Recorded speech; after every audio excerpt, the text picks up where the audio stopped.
Because the paper has a habit of leaking, meaning falling in value. That's why it was crafted.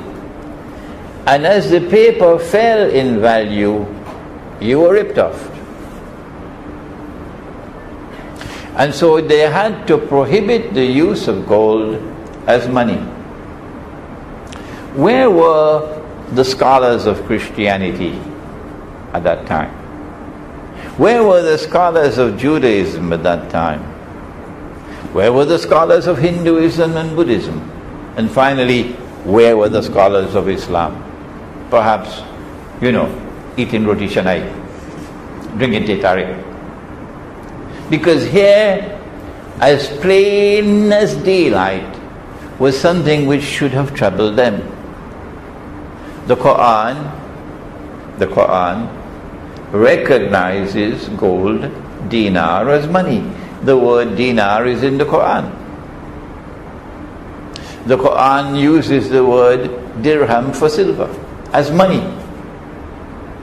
And Prophet Muhammad, Allah's blessings be upon him, clearly defined money as dinar and dirham, gold and silver. If Allah has made something halal, and Dr. Zuhaidi Zainuddin will be happy to hear this now. If Allah has made something halal, and you make it haram or prohibited, then that's not just a normal sin. No.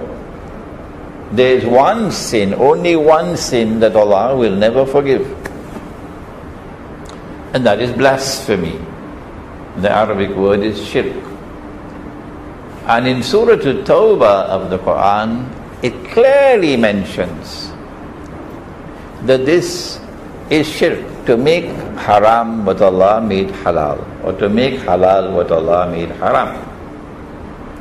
And so in the process of prohibiting the use of gold as money, the international monetary system was based on shirk. But the scholars of Islam didn't notice it in 1944 because, the roti canai. What is more amazing is that some 70 years have passed since the International Monetary Fund was established in 1944-45.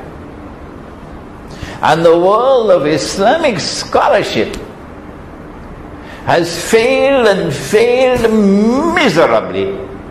It is an embarrassment to recognize that this is shirk.